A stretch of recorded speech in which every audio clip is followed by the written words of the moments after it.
o estudo do capítulo 7, intitulado A Luta contra o Mal. Um abraço aqui para o São Vicente, para a Dona Perpétua. Boa noite, meus amigos. Uma alegria, viu, estar aqui com vocês. Bom, para quem não leu o livro, Boa Nova é psicografado pelo Chico, ditado pelo espírito Humberto de Campos. Só para deixar um gostinho assim de vontade de ler naqueles que não leram o livro, eu costumo dizer, sem nenhum tipo de vergonha, embora, sim, um certo arrependimento, que eu me arrependo de ter demorado tanto para ler esse livro. Eu demorei 7 anos, depois que eu me tornei espírita, para ler o Boa Nova. E todo mundo falava assim, você já leu Boa Nova? E eu, morrendo de vergonha, não li. Leia.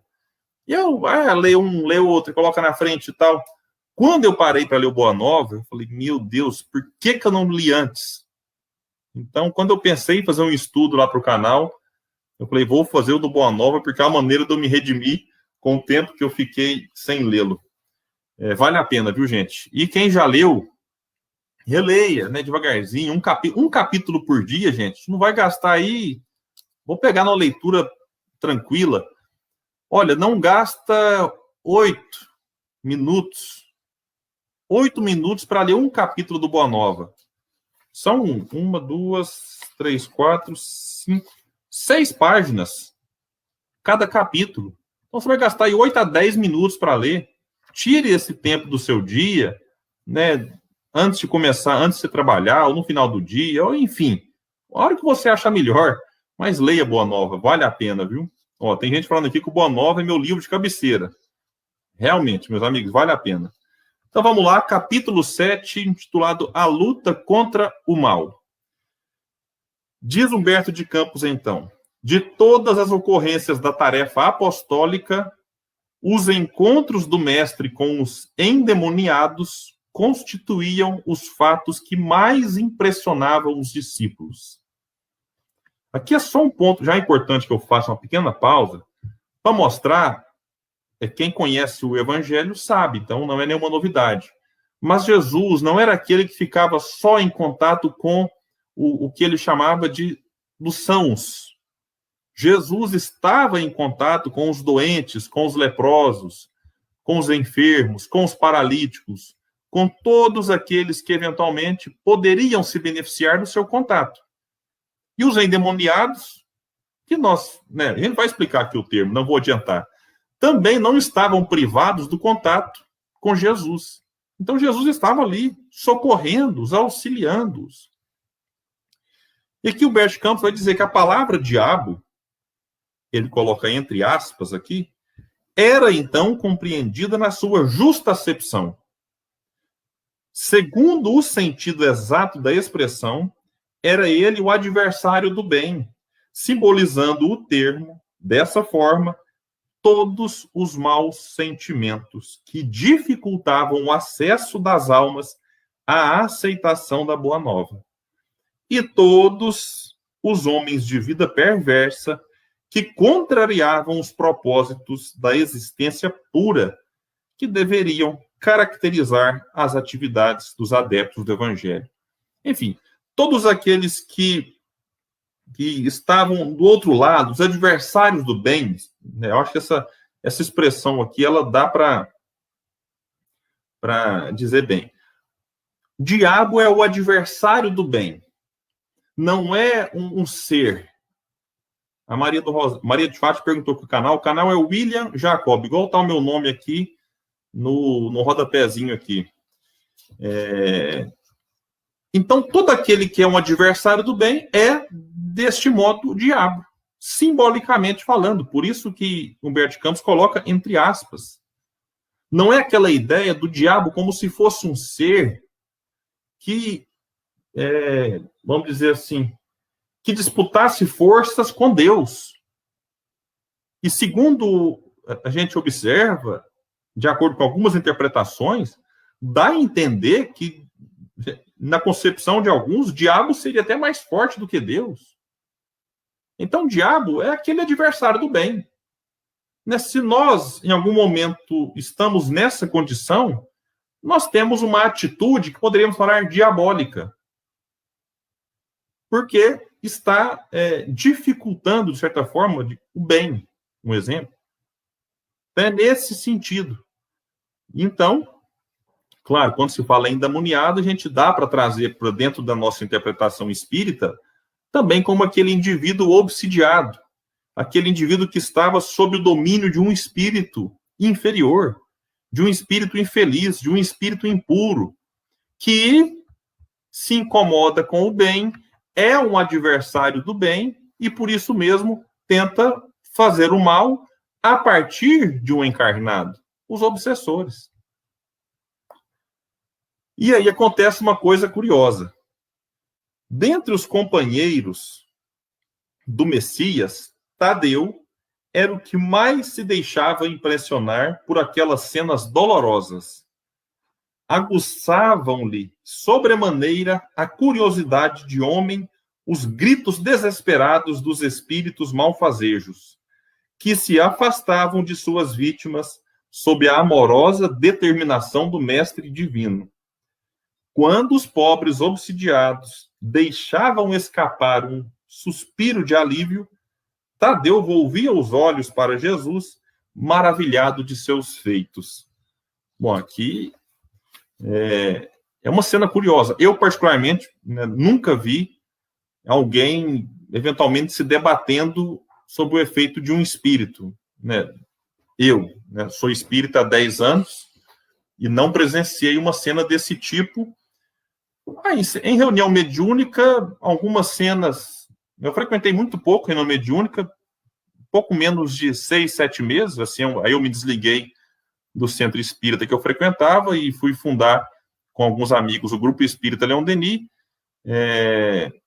E hoje eu não participo mais do grupo mediúnico. E então não participo mais, eu não participo desde que começou o estudo. E o nosso grupo também está em formação, quando estava tendo reunião presencial, com poucas manifestações, enfim. Mas até eu nunca presenciei algo como a gente vê aqui o próprio Humberto de Campos narrando. Mas, cá entre nós, deve ser algo que chama atenção, porque você tem, às vezes, um espírito manifestando-se de uma maneira muito difícil e, às vezes, dolorosa, para aqueles que assistem às cenas, e, de repente, você vê a figura de Jesus chegando e, com o seu amor, acaba afastando o espírito, restituindo a lucidez ao encarnado. Então, meus amigos, é natural que, se fosse a gente, eu sempre tenho falado isso, quem vai acompanhar no canal as palestras anteriores, eu sempre tento encaixar a gente na cena. Porque aí a gente começa a imaginar, mas como é que pode Tadeu ter ficado curioso com isso, Aí, se fosse a gente não ficaria? Ficaria também, e eu pelo menos garanto que ficaria muito. Então, a curiosidade, o espanto de Tadeu é natural, é compreensível. E aí vai dizer, então, que certo dia em que o Senhor se retirara com Tiago e João para os lados de Cesareia de Filipe, uma pobre demente lhe foi trazida, a fim de que ele, Tadeu, anulasse a atuação dos espíritos perturbadores que a subjugavam. Olha aqui agora, é uma cena curiosa. Então, Tadeu, que até então ficava curioso com a força moral, com a força espiritual, por que não fluídica de Jesus, diante daquelas cenas que lhe chamavam a atenção, agora ele, Tadeu, teria a oportunidade de estar diante de um obsidiado, de alguém que recebia a influência de um espírito inferior. Entretanto, apesar de todos os esforços de sua boa vontade, Tadeu não conseguiu modificar a situação. E aí? Somente no dia imediato, ao anoitecer, na presença confortadora do Messias, foi possível à infeliz dementada recuperar o senso de si mesma. Isso aqui, meus amigos, é algo que Kardec trabalha no Livro dos Médiuns. Lá nessa obra fala que o espírito ele é influenciado por aquele que tem maior força moral. Então, muitas vezes, não basta só boa vontade. É necessário ter condições espirituais para isso, condições morais.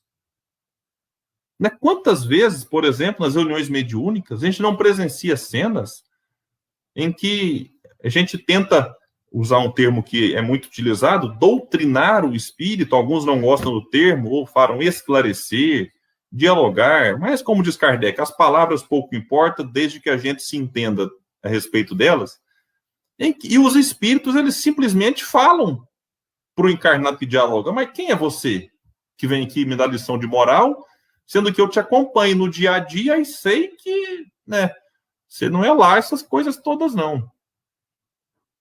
Então, Jesus tinha essa autoridade moral, que é um termo que Kardec usa muito. Essa autoridade que lhe dava, então, força fluídica, espiritual, para que, de maneira amorosa, ele afastasse o obsessor e restituísse ao obsidiado a lucidez de antes. Observando o fato, né, então Tadeu, né, tentou, não conseguiu. Chega Jesus no dia seguinte, consegue. Aí Tadeu observa. Observa, cai, né, em si e vai perguntar para Jesus. E a pergunta que Tadeu fez, eu volto a questionar qual de nós não faria. Vejam isso, meus amigos. Por que razão o mestre não lhes transmitia? Na verdade, ele não fez a pergunta, ele talvez só pensou em Humberto de Campos capta aqui. Por que razão o mestre não lhes transmitia automaticamente o poder de expulsar os demônios malfazejos para que pudessem dominar os adversários da causa divina? Ah, puxa, mestre, né? Por que você não me ensina esse macete aí, né? Por que você não me dá essa poção mágica que me permite, então, um toque, expulsar os demônios, expulsar os obsessores? Não dá, né, meus amigos? Aqui me faz lembrar a parábola das 10 virgens. Naquele momento em que o noivo chega, tem 5 virgens com as candeias acesas, porque levaram, além das candeias, o óleo de oliva, e outras 5, chamadas virgens tolas, que levaram só as candeias, não levaram o óleo. E aí, quem não levou, pede para quem levou. Você me deu um pouco do seu óleo? E quem levou, recusa. Fala, não, porque se dermos para vós, nós talvez ficaremos sem. Então, vá e compre com quem vende. Então, elas saíram e foram em busca do óleo com quem vendesse, com quem vendia. Nesse intervalo, chega o noivo e entra para a festa. Entra para as bodas, fecha a porta, tempos depois, as 5 tolas voltam, batem na porta e falam, em verdade, vos digo que não vos conheço. Vigiai e orai, porque não se sabe nem o dia nem a hora. Então, essa parábola das 10 virgens, ela quer dizer de uma maneira muito simbólica, eu tenho uma palestra só sobre isso, que eu fiz aqui, inclusive, no canal do CEP, no começo da pandemia, e eu imaginei que seria só ela, Daniel, eu não imaginei que faria mais de uma live, a gente estava naquela ilusão do novo normal, que chegaria rapidinho, e a gente poderia, de novo, ter palestras presenciais e tudo mais, né? Aí vem aquela frase, sabe de nada, inocente, né? Estamos aqui 1 ano e 1 mês depois. Na verdade, eu acho que a minha primeira live no Movimento Espírita, uma das primeiras, não sei, foi aqui no Centro Espírita Paulo Estevam. Mas essa parábola, a essência dela é não se consegue transferir evolução para o outro. Porque quando a gente olha a parábola das 10 virgens e pensa, puxa, né? Jesus que o tempo inteiro fala da fraternidade, da solidariedade, da doação, da abnegação. Agora ele conta uma parábola em que 5 virgens recusam doar óleo. Parece que Jesus está incentivando o egoísmo. Quando, na verdade, esse óleo não é um óleo de verdade. Isso aqui é uma parábola. Parábola é algo repleto de alegorias para nos ensinar algo espiritual. Então, esse óleo não é o óleo que a gente imagina, que seja para acender churrasqueira, para acender um fogo. Esse óleo simboliza evolução, progresso espiritual. E a gente tem que concordar. Não dá para transferir progresso para que o outro entre na festa quando o mundo evoluir. É disso que a parábola fala. Então, como é que eu vou fazer um download daquilo que eu já progredi e falar, ô filhinho, eu te amo tanto, toma aqui para você, faz um upload aí do meu progresso. Não tem jeito. Da gente ler um livro, ler aqui o Boa Nova, vamos virar aqui, mais propaganda, e falar assim, puxa vida, eu vou ler hoje, eu vou acabar a leitura, descarrego o conhecimento que eu adquiri e carrego em outra pessoa. Não tem jeito. Da mesma forma, o que Tadeu pensava não era possível, porque Jesus não tinha condição de fazer isso. Porque o progresso ele é individual, embora ele aconteça no coletivo, no lei de sociedade. Ninguém evolui para o outro, mas ninguém evolui sem o outro. É a partir do contato com o outro que eu evoluo a mim mesmo, né? O que não nega a possibilidade de auxiliar, de esclarecer, de ensinar, de instruir. Mas o aprendizado, ele é individual. A gente pode verbalizar o que a gente sabe, externalizar o nosso conhecimento, mas cada um capta aquilo e faz o que bem entender e o que bem conseguir. E aí, detalhe importante aqui, né? Se era tão fácil a Jesus a cura integral dos endemoniados, por que motivo não provocava ele de vez a aproximação geral de todos os inimigos da luz, a fim de que, pela sua autoridade, fossem definitivamente convertidos ao reino de Deus? É mais ou menos assim, vamos mandar uma lista de transmissão no WhatsApp da galera aqui agora, reunir todos os endemoniados, todos aqueles que estiverem sob a influência de espíritos inferiores, faz uma fila aqui, um atrás do outro, que Jesus vai expulsar todos os demônios e pronto, restitui a lucidez a todos e o mundo está problemas resolvidos. Será que era essa a solução? Com o cérebro torturado por graves cogitações e sonhando possibilidades maravilhosas para que cessassem todos os combates entre os ensinamentos do Evangelho e os seus inimigos, o discípulo inquieto procurou avistar-se particularmente com o Senhor, de modo a expor-lhe, com humildade, suas ideias íntimas. Olha, então ele pensava nisso. Ah, bom, e faz sentido, né, gente? Cá entre nós, né? A ideia de Tadeu não era das piores, não. Eu até concordo com ele, que às vezes, opa, a solução é maravilhosa, né? Reúne todo mundo que não presta, e Jesus agora vai vir aqui, vai um por um, curar e pronto, acabou. Mas será que é esse? É assim que funciona? Aí, meus amigos, começa a parte boa do capítulo, que é o diálogo de Tadeu com Jesus. Numa noite tranquila, depois de lhe escutar as ponderações, perguntou-lhe Jesus em tom austero: Tadeu, qual o principal objetivo das atividades de tua vida? Tadeu,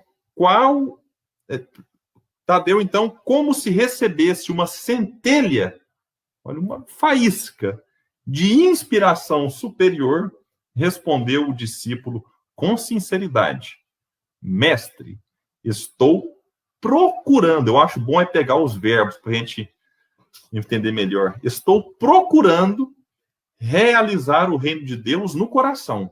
Ah, Tadeu, nota 10, né? Se fosse a escolinha do professor Raimundo, né, que passava quando eu não era nascido, mas o Daniel me conta, né, algumas passagens ali, diz que o professor Raimundo falava 10, né, e aí você tirou 10. Que resposta maravilhosa, né? Eu fico pensando na cara do Daniel, porque ele não pode responder aqui, que ele está escondido, mas deve dar vontade, né, Daniel? Se procuras... Então, a resposta é bacana, e quem estiver assistindo agora no meu canal, lá no YouTube, e acompanhou os estudos anteriores, a gente vai perceber que uma das grandes dúvidas dos discípulos era em relação a esse reino. Porque Jesus chega logo no começo, nas primeiras pregações, e fala, né, que veio edificar o reino de Deus. E todo mundo pensava que era um reino mundano mesmo, né? Que, opa, vamos agora derrubar o Império Romano, que dominava a região, e estabelecer um novo reino. Essa era a ideia inicial deles. E Jesus esclareceu, como nós acompanhamos nos estudos anteriores, que não, esse reino não era um reino, né, do mundo, era um reino íntimo, era um reino no coração. É aqui que a gente deve construir um templo divino. Então a gente percebe que Tadeu, legal, já tinha compreendido isso. Agora Jesus devolve a pergunta. Se procura semelhante realidade, por que a reclamas no adversário em primeiro lugar? Ah, beleza, Tadeu, mas se você está procurando construir aí o reino de Deus no coração, por que tem que ser primeiro no outro? Seria justo esqueceres as tuas próprias necessidades nesse sentido? Se buscamos atingir o infinito da sabedoria e do amor em nosso Pai, indispensável se faz reconheçamos que todos somos irmãos no mesmo caminho. E aí Tadeu não fica satisfeito. Senhor, os espíritos do mal são também nossos irmãos? Inquiriu admirado o apóstolo. Isso aqui caberia hoje, né? Não só os espíritos do mal, mas aqueles que estão encarnados e que se comprazem no mal. Por que eu falo do se comprazer no mal? Porque, de certa forma, todos nós fazemos mais ou menos mal. E fazemos mais ou menos bem. Né? Quem nunca pecou, que atire a primeira pedra. Me perdoe se tem algum anjo assistindo essa palestra. Como eu acho que não tem, eu posso falar com uma certa tranquilidade. Todos nós erramos. Todos nós praticamos o mal. Até pela omissão. Quando a gente deixa de fazer o bem, isso é um mal. Questão 642, Livro dos Espíritos. A questão é que a gente, às vezes, faz o mal não com a intenção deliberada de prejudicar o outro. Embora isso pode até acontecer.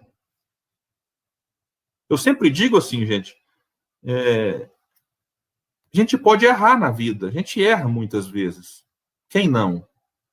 Na verdade, a gente erra todo dia, para não dizer toda hora. Mas é que muitas vezes a gente erra tentando acertar. Tentativa e acerto, tentativa de acerto, erro, acerto, erro, acerto, é assim. Faz parte. Agora, tem pessoas que ainda erram e cometem o chamado pecado ou fazem o mal de maneira deliberada, de propósito. Acordam e pensam, hoje eu vou fazer o mal. Acontece, tem gente que faz isso.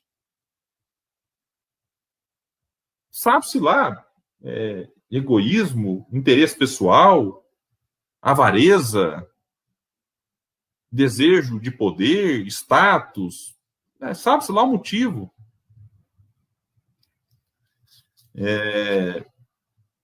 Então, Senhor, os espíritos do mal são também nossos irmãos? Será que são? A resposta de Jesus dá para fazer essas frases de para-choque de caminhão, sabe? Mas não esses do para-choque, que é uma piada, né? Que você olha ali, que você ri e diverte. Mas dá para fazer, então, adesivo. Para quem não tem caminhão, adesivo de pôr no carro, na bicicleta, na moto, em casa, sei lá. Toda a criação é de Deus. Alguém pode pensar assim, William, mas o que isso tem de mais? A gente já sabe disso. Mas será que a gente tem a convicção e tem isso de uma maneira consciente em todos os momentos da nossa vida? Que a gente sabe, tudo é criação de Deus. Inclusive, essa frase aqui, ela é muito boa porque ela vai me ajudar até quando eu for fazer palestra sobre céu e inferno. Porque aqueles que defendem a ideia do inferno, a gente tem que imaginar assim. Vamos supor, vamos fazer um exercício de imaginação, que existe o inferno realmente. Segundo pintam aí os teólogos, os estudiosos e tal. Como que funciona o inferno? A alma que entra no inferno, ou porque, enfim, não cumpriu ali os rituais de determinada religião, porque não aceitou Jesus como Salvador, porque não fez todos os, o que exige religião A ou B, ou porque fez o mal, sei lá. Aí cada um define depois o critério do porquê que entra no inferno. O que acontece com a alma? Segundo dizem, a alma fica lá, e trazendo a lembrança da sarça ardente lá do Velho Testamento, a alma queima e não se consome. Olha o nível de crueldade. Então fica lá pegando fogo e não se consome. Bom, eu sei que às vezes a pessoa vai imaginando, fica tranquilo, isso não existe. A gente está só supondo. Por que não existe? Porque se existisse, eu teria que fazer uma pergunta, e aí vocês, quem quiser colocar no chat aqui, responda. Se existiu o inferno, eu pergunto, quem criou o inferno?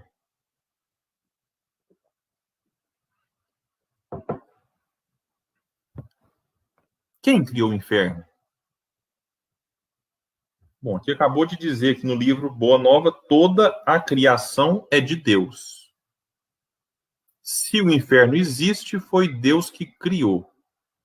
Aí eu pergunto, faz sentido Deus, chamado por Jesus de Pai, por João, Deus chamado de amor por João, faz sentido existir um inferno em que a alma fica queimando sem se consumir? Detalhe, alguém pode pensar assim, William, mas ela vai queimar, aí depois ela vai cansar de ser queimada e vai sair. Não. Quem entra no inferno não sai. Dizem. Mas repito, não existe. Fiquem tranquilos. Então imagina daqui 200 bilhões de anos. Eu espero que até lá o Vasco tenha melhorado bastante para nos dar mais alegrias. Daqui 200 bilhões de anos está lá a alma queimando sem se queimar. Cá entre nós, eu respeito todas as religiões, eu respeito os religiosos, mas essa é uma ideia que não dá para nem respeitar, porque isso causa aflição nas pessoas.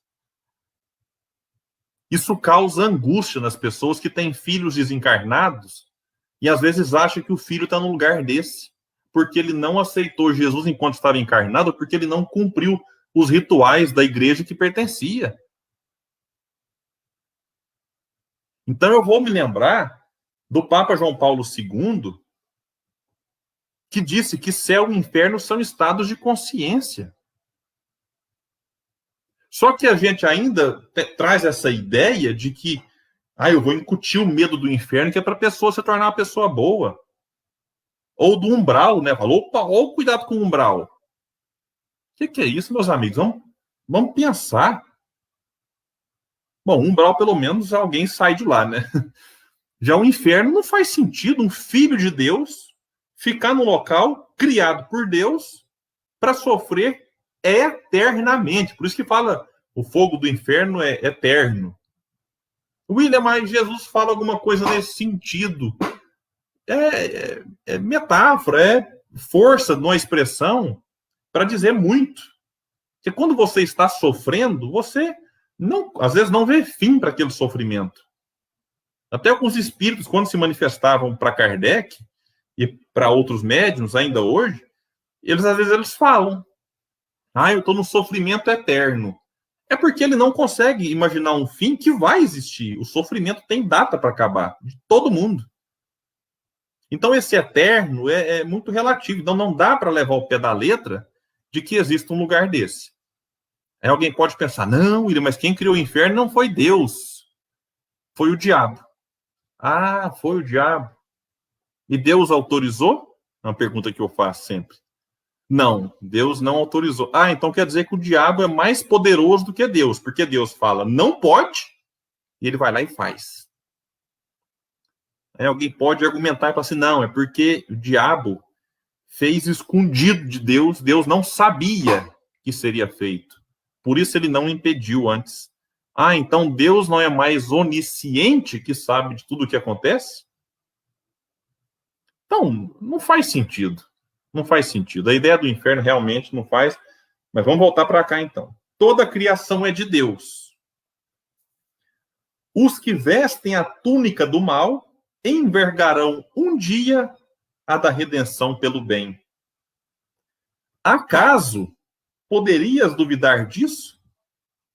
Bom, a gente pode pegar o próprio exemplo de Saulo de Tarso, já que estamos aqui no Centro Espírita Paulo e Estevão.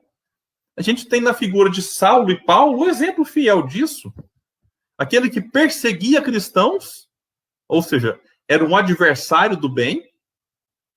Num sentido simbólico, Saulo era um diabo. Era um adversário do bem. Quem já leu Paulo e Estevão vai lembrar disso. E, de repente, né, quando tem um contato com Jesus, Saulo, então, fica cego, cai do cavalo. Enfim, tem toda a história, né, muito bonita, por sinal. Quem não leu o livro Paulo e Estevão, vale a pena. Quem não leu Paulo e Estevão para adultos e quiser ler o Paulo e Estevão para jovens leitores, é o último livro que eu li, maravilhoso, é um resumão do livro. E como eu já li o Paulo e Estevão, o livro completo mesmo, ao ler esse aqui para jovens leitores, deu vontade de voltar no livro original mesmo. Então, vale a pena. Saulo transforma-se em Paulo. É um exemplo que eu deixo para mostrar que, de fato, os que vestem a túnica do mal, mesmo, vamos relativizar a questão de Saulo, fazia aquilo por extrema fidelidade a Moisés. É bom que se diga. Um dia envergarão, né, a túnica do bem. O discípulo do evangelho não combate propriamente o seu irmão, como Deus nunca entra em luta com seus filhos. Aquele apenas combate toda manifestação de ignorância, como o pai que trabalha incessantemente pela vitória do seu amor, junto da humanidade inteira. Então, isso aqui é bacana, né? O discípulo do evangelho não combate o irmão, ele combate a ignorância. E isso é importante de ser dito.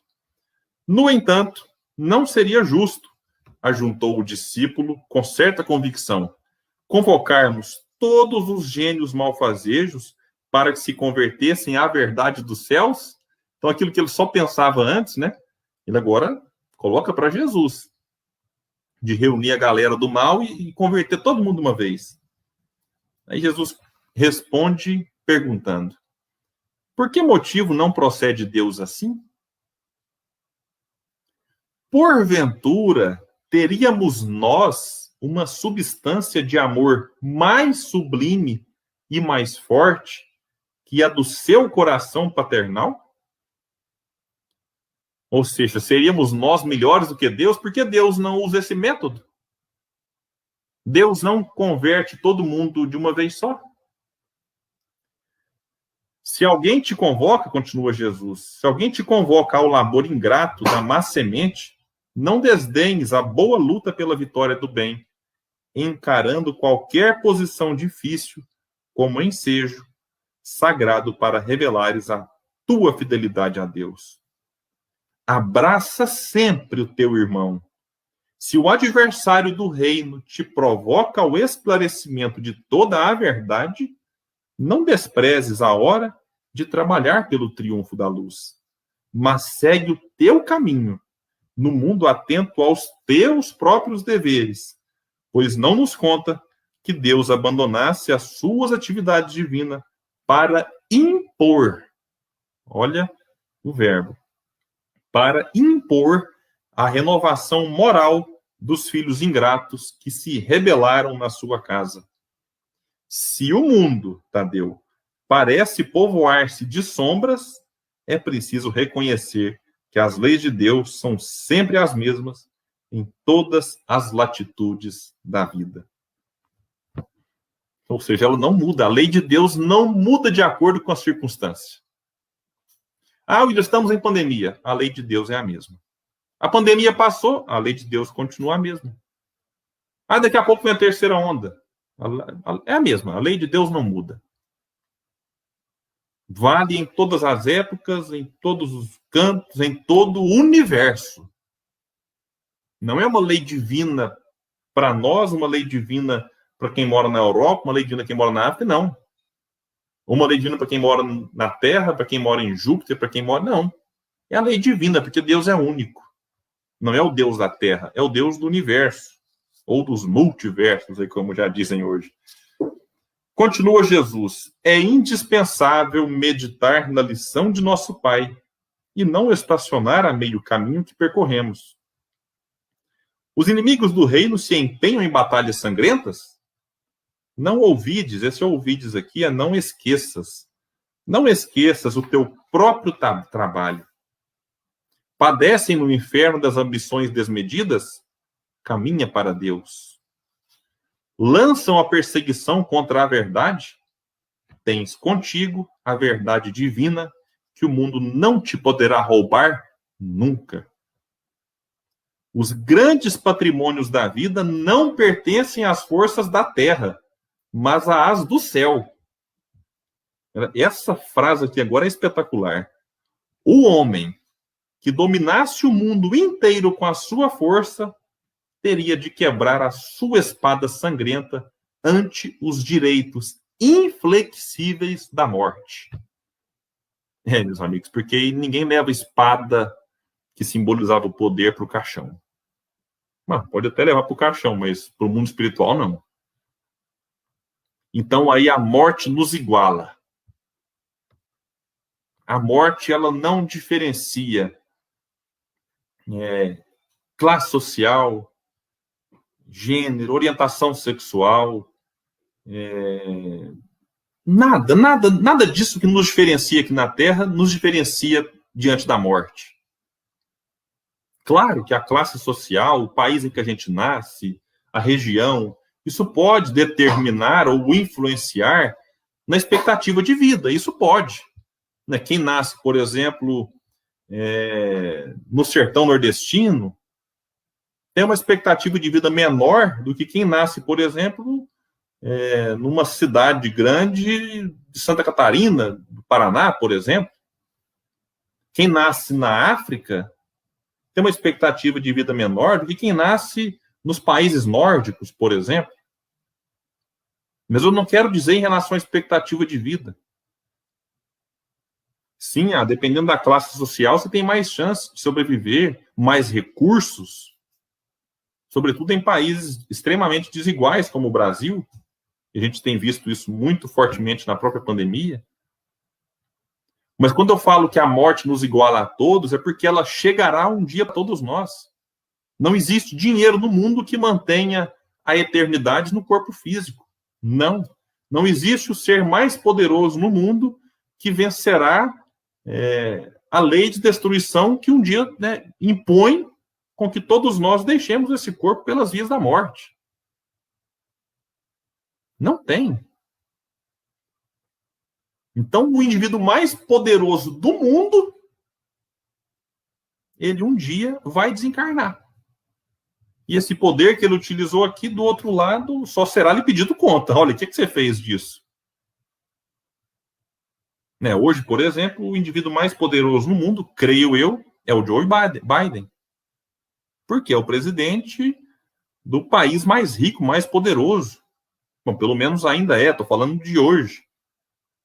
Mas ele vai morrer um dia. E o que você fez com seu poder, Biden? É isso. E será perguntado para todos nós, o que você fez enquanto esteve encarnado? Com o poder que tinha nas mãos, com o conhecimento que tinha nas mãos, com os recursos que possuía. Isso não nos diferencia. Todos nós passaremos por isso.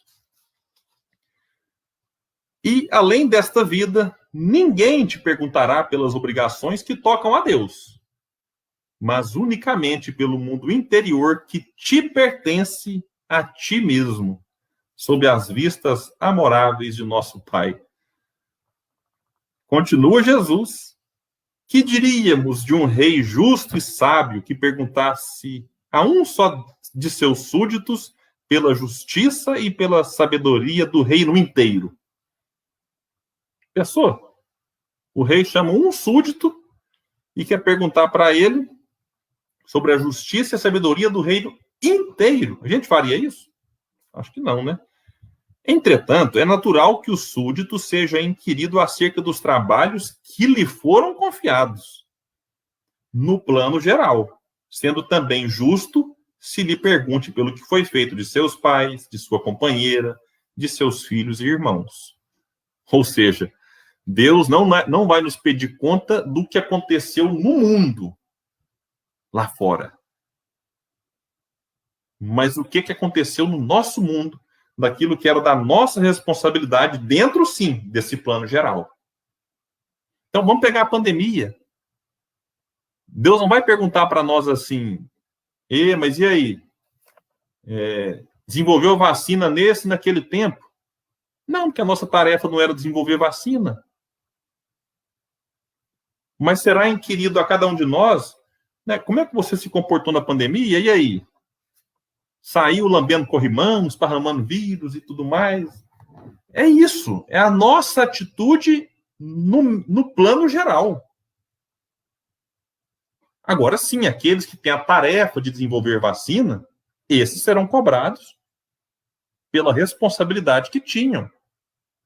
Né? Nesse ponto, pelo menos, eu tenho que concordar, foram muito bem sucedidos.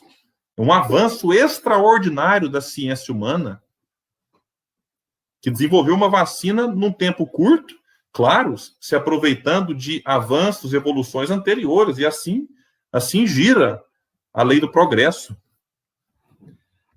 Continua Jesus. Andas assim, tão esquecido desses problemas fáceis e singelos? Porque aqui ele toca até no ponto da família, né? Que a gente pensa que a nossa tarefa é só lá fora. É só lá na casa do outro, no vizinho, na outra cidade, no outro país. E às vezes esquece da tarefa com os nossos. Não é que cada um de nós aqui veio para salvar parentes. Mas não, é no sentido de, opa, eu tenho uma família. É isso. E essa família, eu não nasci nela por acaso. Existe um propósito para que eu tenha nascido ali e para que aqueles tenham nascido perto de mim. É isso, é dar atenção, é olhar para isso. Aceita a luta, sempre que fores julgado digno dela, e não te esqueças, em todas as circunstâncias, de que construir é sempre melhor. Tadeu contemplou o mestre, tomado de profunda admiração. Seus esclarecimentos lhe caíam no espírito como gotas imensas de uma nova luz. E aí ele prossegue, indagando o mestre, trazendo outras reflexões.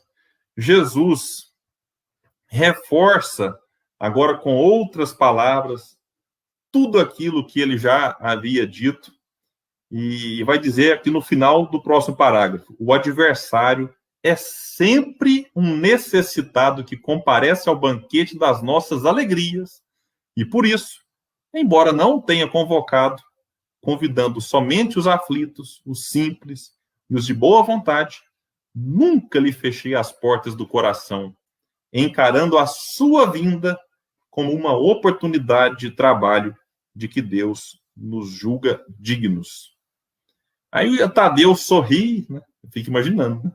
Saciado em sua fome de conhecimento, porém acrescentou, preocupado com a impossibilidade em que se via de atender eficazmente à vítima que o procurara. Senhor, vossas palavras são sempre sábias. Entretanto, de que necessitarei para afastar as entidades da sombra quando o seu império se estabeleça nas almas? Então, fala, mestre, e aí, agora, né? O que eu vou precisar para o futuro? Aí Jesus fala, voltamos assim ao início das nossas explicações, pois para isso necessitas da edificação do reino no âmago do teu espírito, sendo este o objetivo de tua vida. Então, notem, meus amigos, que Jesus ele dá um giro. Primeiro ele faz a pergunta, Tadeu, qual o principal objetivo das atividades de tua vida? É como se ele, na primeira pergunta, ele dissesse, é isso, Tadeu. Esse é o objetivo. Que a resposta de Tadeu foi perfeita. Mestre, estou procurando realizar o reino de Deus no coração. E todo o diálogo que se dá a seguir é para reforçar aquilo que Jesus tirou de Tadeu lá no começo. Tirou no sentido assim, de extrair do Tadeu essa reflexão. Então é isso. Jesus vai continuar dizendo aqui, e no final ele diz: o reino de Deus, porém, é a edificação divina da luz, e a luz ilumina, dispensando os longos discursos. Capacita-te de que ninguém pode dar a outrem aquilo que ainda não possua no coração. Nossa, isso aqui é forte. Ninguém pode dar a outrem aquilo que ainda não possua no coração. Para a gente entender isso aqui, é simples. Ninguém consegue dar, em termos financeiros, aquilo que não possui no bolso. Vamos supor que eu me deparo com o Daniel na rua, o Daniel fala: William, me dá aí R$1.000 agora, preciso aqui agora. Fala: Daniel, como é que eu vou te dar o que eu não tenho? Não tenho no bolso. Não tenho. E aí? Como é que eu vou dar o que eu não tenho? Eu estou falando aqui em termos de dinheiro, que é para a gente entender.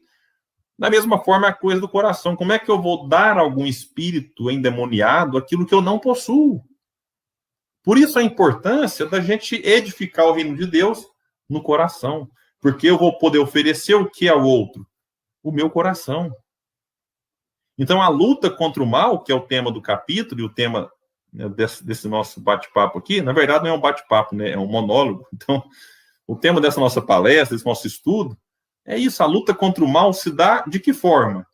Fazendo o bem. Que, na verdade, o mal não tem existência real. O mal é a ausência do bem. Como a escuridão é a ausência da luz. O frio é a ausência do calor. O mal, por si só, não tem existência real. E continua aqui Jesus finalizando o diálogo. Esses finais aqui eu acho fantástico. Vai, olha, impulsionando o Tadeu, não fique parado, Tadeu, vai. Trabalha sem cessar pela tua grande vitória. Zela por ti e ama a teu próximo. Olha, zela por ti e ama a teu próximo, sem olvidares, sem esqueceres que Deus cuida de todos. Tadeu guardou os esclarecimentos de Jesus para retirar de sua substância o mais elevado proveito no futuro. No dia seguinte, desejando destacar perante a comunidade dos seus seguidores a necessidade de cada qual se atirar ao esforço silencioso pela sua própria edificação evangélica, o mestre esclareceu com seus apólogos singelos como se encontra dentro da narrativa de Lucas. Quando o espírito imundo sai do homem, anda por lugares áridos, procurando e não o achando, diz: voltarei para a casa de onde saí. E, ao chegar, acha-a varrida e adornada. Depois vai e leva consigo mais 7 espíritos piores do que ele, que ali entram e habitam. E o último estado daquele homem fica sendo pior do que o primeiro. Isso aqui, como Humberto Campos coloca, está no Evangelho de Lucas. Então, todos os ouvintes das pregações do lago compreenderam que não bastava ensinar o caminho da verdade e do bem aos espíritos perturbados e malfazejos, que indispensável era edificar-se cada um a fortaleza luminosa e sagrada do reino de Deus dentro de si mesmo. É isso, meus amigos. Isso aqui é o resumo, né? O fechamento desse capítulo maravilhoso, que é isso. Não basta ensinar esse caminho da verdade aos espíritos e aos encarnados perturbados e malfazejos. É indispensável construir esse reino de Deus dentro de si mesmo. Porque construindo isso dentro, a gente passa a ser uma carta viva do Evangelho. O outro vai ler o Evangelho a partir de nós. O outro lerá um livro espírita a partir da nossa conduta. E a partir da nossa conduta, a gente vai transformando o mundo. Como vai dizer Gandhi, seja a mudança que gostaria de ver. Então, se o mundo está muito difícil, e realmente está, se o mundo está muito violento, e realmente está, a gente precisa colaborar com o mundo, modificando a nós mesmos. O Alex colocou aqui, bacana, Alex, convencendo o mal, né, que o bem compensa. É isso. Esse trabalho de convencimento, ele faz parte, é histórico. A necessidade do diálogo, da reflexão, da crítica, quando se faz necessária, da proposta, da gente trazer ideias, né, de que, sim, o bem compensa. Né, lembrei que agora do Marival, não me falha a memória, ele coloca, é bom ser bom, o bom é ser bom, uma coisa assim, porque é isso, compensa. E não é aquele compensa como a Maraísa perguntou. Pode, Maraísa, pode fazer uma pergunta assim. Um dia um amigo meu falou, não compensa fazer o bem, porque Jesus só fez o bem e foi pregado numa cruz. Como se isso fosse um desestímulo ao bem que a gente precisa fazer, tendo Jesus como mestre, como guia, como modelo. Só que, na verdade, quando a gente olha para essa afirmação desse meu amigo, é necessário, né, compreender, sobretudo nós espíritas, que a vida não acaba no túmulo. A vida não acaba numa cruz, como foi o caso do mestre. A vida não acaba numa fogueira, como foi com Joana d'Arc, que ele também depois fez um comentário zombando da Joana d'Arc, por conta do martírio, de que a vida prossegue. E que se, eventualmente, nesta encarnação, a vida não nos permitiu muitas alegrias, vale a pena ainda assim fazer o bem. Porque há uma recompensa muito maior do outro lado. Embora a gente não possa fazer o bem pensando em recompensas, isso é da lei. E quando a gente estuda, a gente compreende que os aflitos, como disse Jesus, um dia serão consolados. Bem-aventurados os aflitos. E bem-aventurados, em algumas traduções, a gente poderia entender que fala de avante, né? Então, você pode traduzir para bem-aventurados e, dependendo do idioma ali, da origem, é avante. Então, avante os aflitos, ou seja, caminhe para frente os aflitos, porque serão consolados. Se esse consolo não vir até o túmulo, serão do outro lado.